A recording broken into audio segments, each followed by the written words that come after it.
Hindi ko kailanman aakalaing isang piraso ng bibingka ang babago sa buhay ko. Ngunit narito ako, si Aling Isay Reyes, 67 taong gulang, pinapanood ang manugang kong si Cheska, habang ibinabagsak niya sa sahig ang porselanang plato na bigay pa ng yumaong kong ina. Nagkalat ang mga pira-piraso, tulad ng puso ko sa sandaling iyon. Hindi ko na matatanggap ang mga kalokohan mo, matandang hukluban, sigaw niya sa akin sa boses na natutunan kong katakutan. Paano mo nagawang kainin ang huling piraso ng bibingka na binili ko para kay Junjun? Wala kang kahihiyan. Nakayuko ako roon, nanginginig, may harina sa mga kamay dahil abala ako sa paghahanda ng hapunan, ang parehong hapunan na inihahanda ko araw-araw sa nakalipas na 5 taon matapos akong tumira sa kanila pagkatapos mamatay ang asawa ko. Ang parehong hapunan na hindi man lang nila pinasasalamatan. Cheska, maawa ka, bulong ko. Hindi ko alam na para kay Junjun iyon. Akala ko di. Huwag mo akong simulan ng mga dahilan, putol niya, lumapit sa akin na halos magkadikit na ang mga mukha namin, aamoy ko ang kanyang maasim na hininga. Simula nang dumating ka sa bahay na ito, wala kang ibang ginawa kundi gumawa ng problema. Kinakain mo ang aming pagkain, ginagamit mo ang aming kuryente, ang aming tubig, at sa itaas pa nito, may lakas ka ng loob na magnakaw ng bibingka ng sarili mong anak. Magnakaw. Ang salitang iyon ay parang isang dagger na pumipilipit sa aking dibdib. Pinalaki ko si Junjun simula nang siya ay ipinanganak. Niyakap ko siya sa aking mga bisig nang siya ay nagliliyab sa lagna. Ibinenta ko ang ilan sa aking mga alahas upang bayaran ang kanyang matrikula sa kolehiyo. Nagtrabaho ako ng double shift sa textile mill upang wala siyang kulangin. At ngayon ako ay isang magnanakaw sa aking sariling pamilya. Lumitaw si Junjun sa pintuan ng kusina na agaw ng ingay. Ang aking anak, ang nag-iisang anak ko, kung kanino ko inilaan ang buong buhay ko. Inisip ko na ipagtatanggol niya ako, nasasabihin niya sa asawa niya na itigil ang kahibangan. Ngunit nang magtagpo ang aming mga mata, nakita ko ang isang bagay na dumurog sa aking kaluluwa. Pagkapahiya. Ikinahihiya ako. Ang sarili niyang ina. Anong nangyari dito? Tanong niya, ang kanyang boses ay pagod, na para bang ako ay isang pasanin na kailangan niyang tiisin. Kinain ng nanay mo ang iyong bibingka, sabi ni Cheska na may peking ngiti na ginagamit niya upang manipulahin siya. Ang piraso na espesyal kong itinabi para sa iyo pagkatapos ng iyong mahirap na araw sa trabaho. Buntong hininga ni Junjun, ipinahid ang kanyang kamay sa kanyang mukha. Ilang libong beses na naming sinabi sa iyo na magpaalam bago kumuha ng anuman sa refrigerator. Nadama ko ang pagbagsak ng mundo sa paligid ko, ang aking sariling anak ay ipinagtatanggol ang babaeng ito na tratuhin ako ng mas masahol pa sa isang katulong. Naalala ko ang lahat ng mga pagkakataon na sinigawan ako ni Cheska sa paggamit ng banyo sa itaas, sa pag-upo sa sopa sa sala, sa pagbukas ng telebisyon ng walang pahintulot. At si Junjun ay laging tahimik, laging umiiwas sa hidwaan, laging pinipili siya kaysa sa akin. Alam mo, Junjun, sabi ni Cheska na may nakakuyamot na ngisi. Sa tingin ko ay oras na para maghanap ng ibang lugar na titirhan ang iyong ina. Ang bahay na ito ay naging masyadong maliit para sa ating lahat. Ang mga salita ay bumagsak na parang bomba sa tahimik na kusina. Walang sinabi si Junjun. Nakatingin lamang siya sa sahig. At naunawaan ko. Naunawaan ko na ako ay naninirahan ng 5 taon kung saan ako ay hindi malugod, pinahihintulutan dahil sa kawanggawa, tinitiis ang pagpapahiya dahil wala akong ibang mapupuntahan. Ngunit Cheska, bulong ko, ang aking boses ay nababasag, ang bahay na ito ay pagmamay-ari ng aking asawa. Binili namin ito ng magkasama 30 taon na ang nakalipas. Dati iyon, diin niya ng walang puso. Ngunit ngayon ito ay nasa pangalan ni Junjun, at si Junjun ay kasal sa akin. Kung hindi mo gusto kung paano namin pinatakbo ang aming sambahayan, ang pintuan ay naroon mismo. Ang aking isipan ay bumalik sa lahat ng mga sakripisyo na aking ginawa para sa pamilyang ito. Naalala ko nang magpakasal si Junjun at wala silang pera para sa down payment. Nilagdaan ko ang mga papeles upang ilipat ang pag-aari sa kanya, nagtitiwala na palagi akong magkakaroon ng lugar sa kanyang tahanan. Naalala ko ang 50,000 na kinuha ko mula sa aking savings upang bayaran ang kanilang honeymoon. Ang 500,000 na ipinahiram ko sa kanila nang gustong magbukas ni Cheska ng kanyang beauty salon. Pera na hindi nila binayaran. Sige, Machi. Hinila ako ng boses ni Junjun mula sa aking mga iniisip. Siguro tama si Cheska. Maaari kang tumingin ng maliit na apartment, isang bagay na mas komportable para sa iyo. Komportable para sa akin, na para bang ang problema ay ang aking ginhawa at hindi ang katotohanan na kinamumuhian ako ng kanyang asawa at siya ay masyadong duwag upang ipagtanggol ako.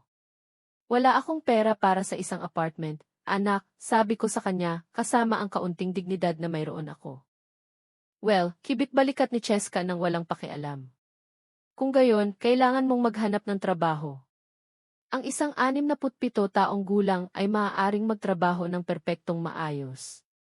Magtrabaho sa edad ko.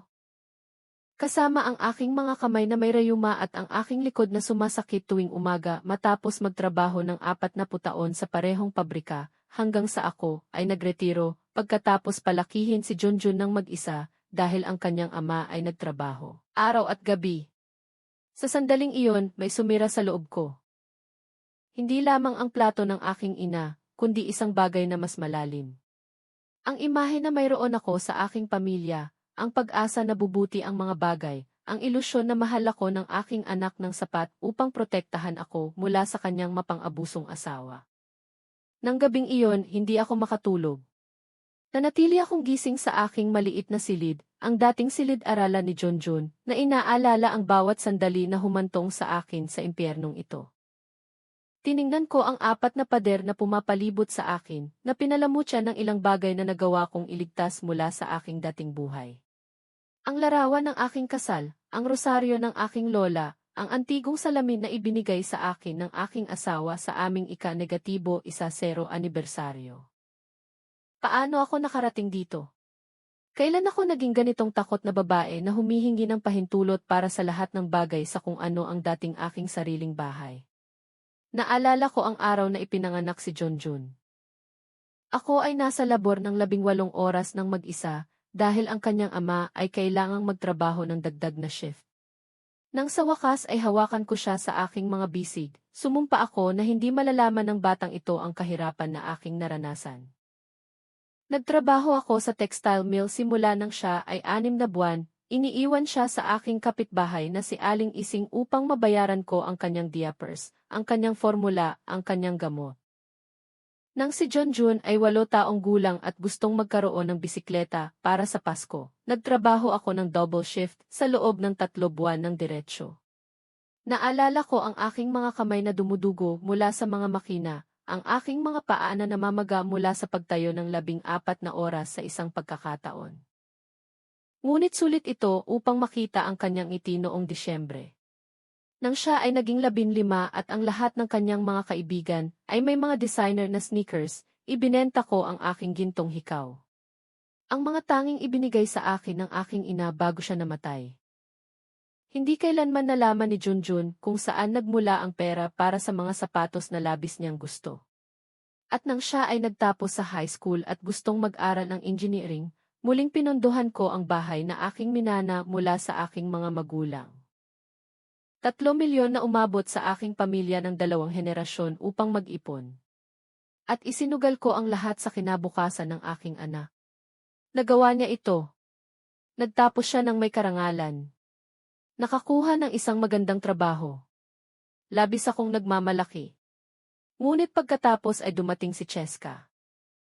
Nakilala niya siya sa isang company party kung saan siya ang sekretarya ng manager, 0 taon na mas bata kay Junjun, na may mahabang kuko at malakas na halakhak. Mula sa unang araw na dinala niya siya sa bahay, alam ko na ayaw niya sa akin. Ang paraan ng kanyang pagtingin sa akin na para bang ako ay isang bagay na hindi ka nais-nais na kailangang tiisin. Sa simula, ito ay maliliit na bagay.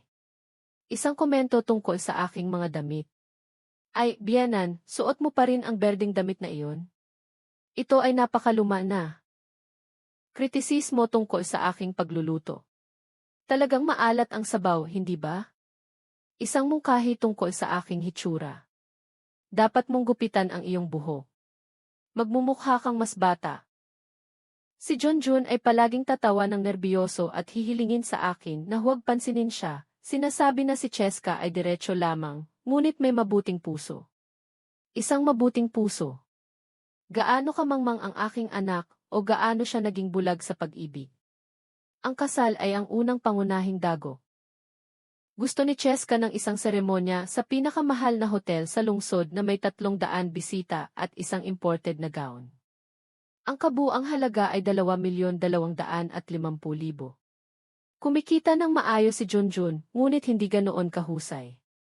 Kaya muli nanay para sa pagliligtas. Isa lamang itong loon, ma, sabi niya sa akin na may mga nakikiusap na mata na alam ko simula nang siya ay isang bata. Babayaran kita sa loob ng 1 taon. Ipinapangako ko. Nilikid ko ang aking retirement plan.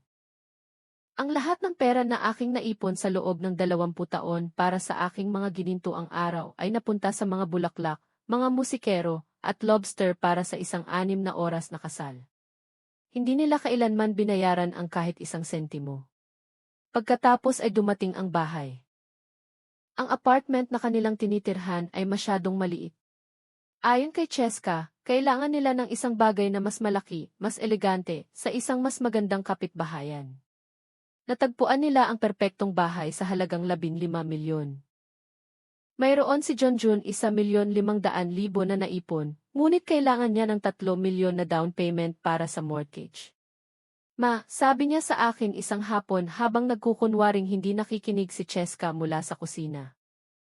Naaalala mo ba ang bahay kung saan ka nakatira kasama si Papa? Ito ay nasa isang lugar na talagang lumalaki ang halaga. Maaari mo itong ibenta at sumama sa amin. Malapit ka sa pamilya at maaari mo kaming tulungan sa down payment. Ang bahay kung saan ako nakatira sa loob ng 30 taon, kung saan ko pinalaki si Junjun, kung saan ko inalagaan ang kanyang maisakit na ama hanggang sa kanyang mga huling araw, kung saan ang lahat ng aking mga alaala ay naroon. Ibinenta ko ito sa halagang 6 milyon at ibinigay sa kanila ang 3 milyon para sa kanilang bagong down payment sa bahay. Ang iba pang 3 milyon ay itinago ko para sa aking mga hinaharap na gastos. Hindi alam na ito ang magiging tanging seguridad sa pananalapi ko. Sa una, ang pakikitira sa kanila ay hindi ganoon kasama. Nagtrabaho si Junjun sa buong araw at si Cheska ay madalas na lumalabas kasama ang kanyang mga kaibigan. Kaya ako ay nag-iisa sa bahay sa halos lahat ng oras. Nagluto ako, naglinis ako, pinanatili ko ang lahat sa ayos. Nadama kong ako ay kapakipakinabang. Ngunit nagbago ang mga bagay.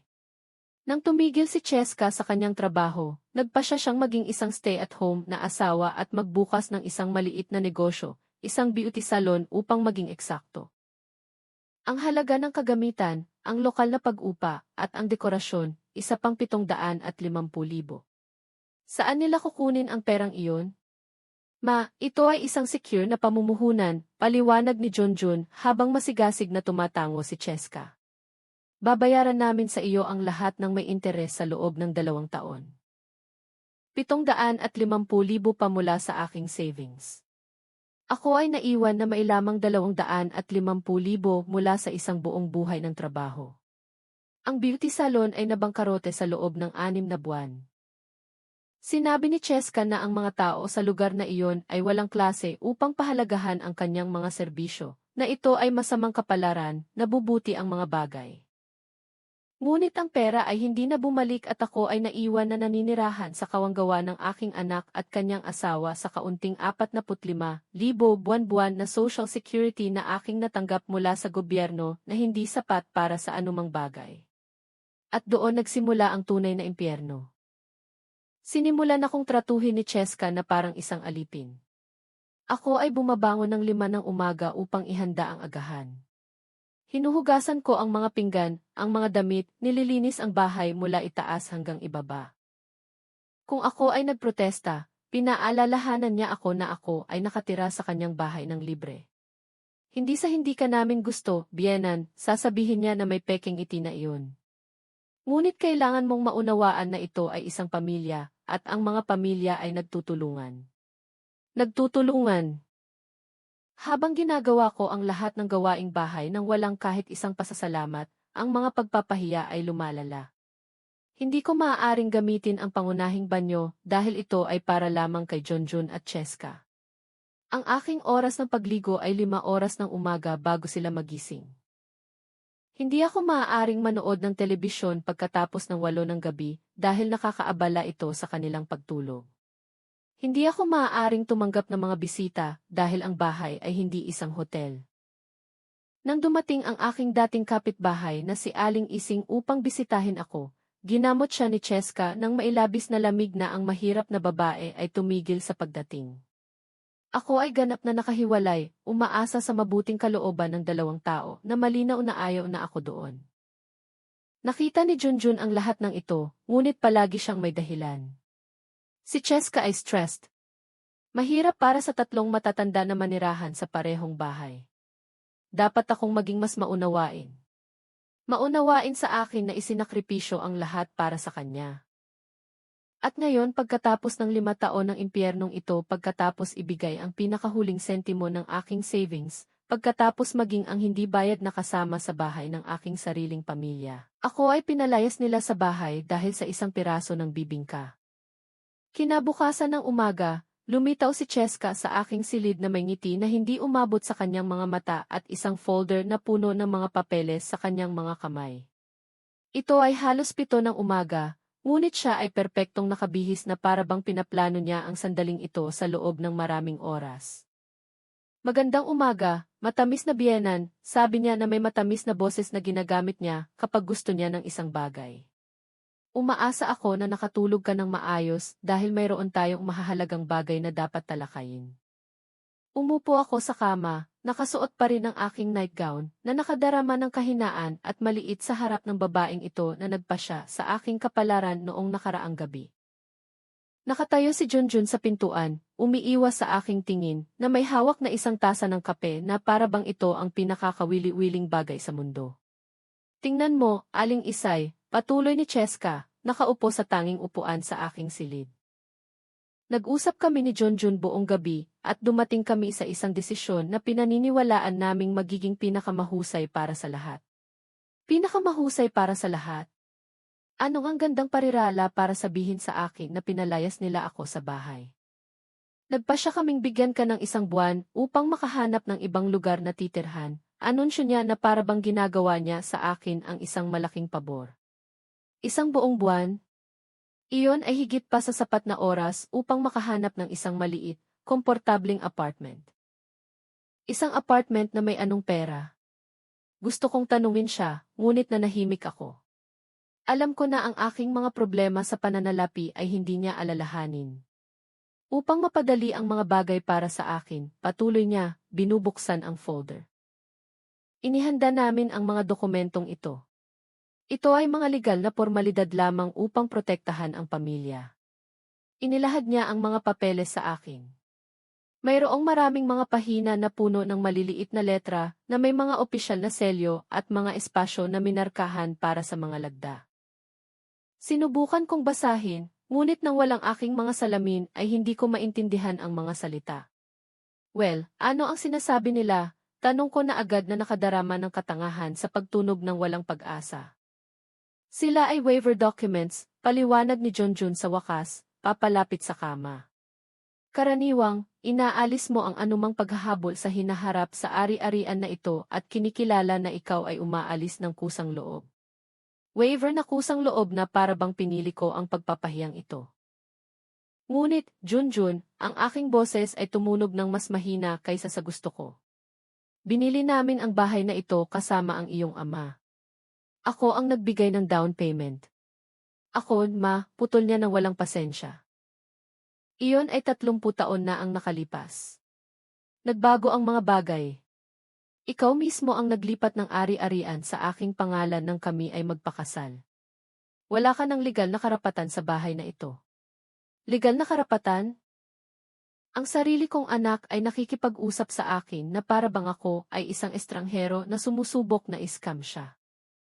Bukod dito, sabi ni Cheska ng walang puso, ikaw ay nanirahan dito ng 5 taon nang walang pagbabayad ng upa, nang walang pagbabayad ng mga utility, kinakain ang aming pagkain. Kung gagawin namin ang matematika, may utang ka sa amin na halos 1,500,000 sa mga gastos. 1,500,000. Ang parehong halaga na aking ibinigay sa kanila mula sa mga savings mula sa aking bahay. Ngunit syempre, hindi na nila iyon naalala. Gayon din, patuloy niya ng walang humpay, mayroong isyu ng lahat ng mga pinsala na iyong ginawa. Ang plato na iyong binasag kahapon ay isang antigong nagkakahalaga ng 25,000. Ang mga mansa sa carpet sa iyong silid, ang pangkalahatang pagkasira mula sa iyong presensya. Ang bawat salita ay isang sampal. Siningil nila ako para sa pribilehiyo na tratuhin ng masama sa kung ano ang dating aking tahanan. Kung nilalagdaan mo ang mga papeles na ito, sabi ni Junjun, umiiwas sa aking mga mata, aalisin namin ang mga utang na iyon at hayaan kang umalis ng mapayapa. Nang mapayapa, na para bang mayroon akong pagpipilian ng digmaan. Kinuha ko ang mga papeles ng nanginginig na mga kamay ng walang aking mga salamin. Ang mga letra ay malabo, ngunit nakikita ko ang ilang mga parirala. Kabuang pag-alis ng mga karapatan, voluntaryong pagtalikod, walang paghahabol sa hinaharap. Ito ay parang pagpirma sa aking sariling sibil na kamatayan. At paano kung hindi ako lumagda, tanong ko, kahit na alam ko na ang sagot. Nagpalitan ng tingin sina Cheska at Junjun. Siya ang sumagot. Kung gayon, kailangan naming gawin ito sa pamamagitan ng mga legal na channel. Pagdemanda ng pagpapaalis, pagkuha ng iyong mga ari-arian para sa mga utang, na buong mahaba at magastos na proseso. At sa huli, ikaw ay mapupunta pa rin sa kalye. Ngunit may legal record na magpapahirap sa iyo na makahanap ng anumang ibang lugar na titirhan. Legal record. Ang aking anak ay nagbabanta na sirain ang aking reputasyon kung hindi ako susunod sa kanilang mga tuntunin. Tiningnan ko si Junjun, naghahanap ng anumang bakas ng batang aking pinalaki. Ang binata na umiyak sa aking mga bisig nang siya ay magkaroon ng mga bangungot. Ang lalaking nagsabi, salamat sa lahat, maisa kanyang araw ng pagtatapos. Ngunit nakita ko lamang ang isang estranghero na may mukha ng aking anak. Isang estranghero na pumili ng isang manipulative na babae kaysa sa ina na nagbigay sa kanya ng lahat. Talaga bang gagawin mo ito, Junjun? Tanong ko sa kanya ng direkta, hindi pinapansin ang presensya ni Cheska. Talaga bang itatapon mo ang iyong ina sa kalye pagkatapos ng lahat ng ginawa ko para sa iyo? Sa isang sandali, nakita ko ang isang kislap ng pag-aalinlangan sa kanyang mga mata. Ang kanyang mga kamay ay bahagyang nanginginig sa paligid ng tasa ng kape. Inisip ko na marahil lamang, maaalala niya kung sino ako talaga. Ngunit pagkatapos, inilagay ni Cheska ang kanyang kamay sa balikat ni Junjun, at ang sandali ng pag-aalinlangan ay nawala. Ma, huwag kang maging dramatic, sabi niya sa akin sa isang malamig na boses. Hindi ka namin itinatapon sa kalye. Binibigyan ka namin ng 1 buwan upang ayusin ang iyong sarili. Ito ay higit pa kaysa sa ginagawa ng karamihan sa mga pamilya. Karamihan sa mga pamilya. Na para bang kami ay mga estatistika sa halip na dugo ng kanyang dugo. Bukod dito, dagdag ni Cheska nang may mali siya. Sa iyong edad, dapat kang magpasalamat na pinagtitiisan ka namin ng ganito katagal. Maraming 67 taong gulang na babae ang nakatira ng mag-isa, nagtatrabaho, at sumusuporta sa kanilang sarili. Hindi sila umaasa sa kanilang mga anak tulad ng maliliit na batang babae. Maliliit na batang babae. Ang babaeng ito na hindi kailanman nagtrabaho ng 1 buong araw sa kanyang buhay, na nagbabankrupt sa kanyang negosyo sa loob ng 6 na buwan, na namuhay sa pera na kinita ng kanyang asawa mula sa edukasyon na aking binayaran, ay tinawag akong umaasa. May sumira sa loob ko sa sandaling iyon. Hindi ito galit. Hindi ito kalungkutan. Ito ay isang bagay na mas malalim at mas nagpapalaya. Ito ang definitibong kamatayan ng aking mga ilusyon, ang panghuling pagtanggap na ang aking anak ay hindi na umiiral, na siya ay pinalitan ng makasariling lalaking ito na nagsuot ng kanyang mukha. Ayos lang, sabi ko na may isang kalmado na nagulat kahit sa aking sarili. Lalagdaan ko ang mga papeles. Si Junjun ay mukhang nakahinga. Si Cheska ay ngumiti sa tagumpay. Wala sa kanila ang nakapansin na mayroong isang bagay na fundamental na nagbago sa loob ko. Kinuha ko ang panulat na inalok ni Cheska at nilagdaan ang bawat pahina ng hindi nagbabasa pa. Isay Reyes, ang aking buong pangalan sa mga dokumento na nagtatak sa aking pagkatapon mula sa pamilya na aking nilikha. Napakagaling, sabi ni Cheska, kinokolekta ang mga papeles na parabang sila ay kayamanan. Bibigyan ka namin ng isang kopya para sa iyong mga files, at tandaan, 1 buwan hanggang sa ika-15 ng susunod na buwan. Nilisan nila ang aking silid na parabang walang nangyari, na iniiwan akong nag-iisa sa etyo ng aking sariling mga desisyon. Ngunit sa unang pagkakataon sa loob ng 5 taon, hindi ako nakadama ng pagkatalo. Nakadama ako ng kalayaan. Malayang hindi na obligasyon na mahalin ang mga tao na hindi ito sinusuklian. Malayang hindi na kailangan na bigyang katwiran ang aking pag-iral. Malayang hindi na umaasa na nagpanatili sa akin na isang bilanggo ng aking sariling kabaitan. Bumangon ako sa kama, isinuot ang aking pinakamagandang damit, ang berdeng kinamumuhian ni Cheska, at lumabas ng bahay. Mayroon akong isang mahalagang tawag na kailangan kong gawin. Naglakad ako sa mga kalye ng aking lumang kapitbahayan na parabang ako ay isang turista sa aking sariling buhay. Ito ay maraming buwan na ang nakalipas simula nang ako ay lumabas ng bahay na mag-isa. Kailangan kong humingi ng pahintulot, magbigay ng mga paliwanag, bigyang katwiran ang bawat galaw. Ngunit ngayon, kasama ang mga nilagdaang papeles sa aking pitaka, nakadama ako ng kakaibang pagkalaya mula sa mga hindi nakikitang kadena na iyon. Ang aking patutunguhan ay ang opisina ni Attorney Mendoza, ang abogado na humahawak sa mga legal affairs ng aking pamilya sa loob ng maraming taon. Siya ang nag-draft ng will ng aking asawa, humawak sa pagbebenta ng aking bahay. Alam niya ang bawat detalye ng aking sitwasyon sa pananalapi. Kung may sino man na makakatulong sa akin na maunawaan kung anong mga opsyon ang natitira sa akin, ito ay siya. Agad akong nakilala ng sekretarya. Siya ay isang mas matandang babae na malapit sa aking edad na palaging tratuhin ako ng may respeto at pagmamahal. Aling Isay, napakagandang makita ka. Kumusta ang pamilya? Ang pamilya? Anong sakit na kabalintunaan? Maayos, Donna. Maraming salamat. Available ba ang abogado? Kailangan kong kumonsulta sa kanya tungkol sa isang bagay na kailangan ko agad. Siyempre, pakiusap na pumasok ka.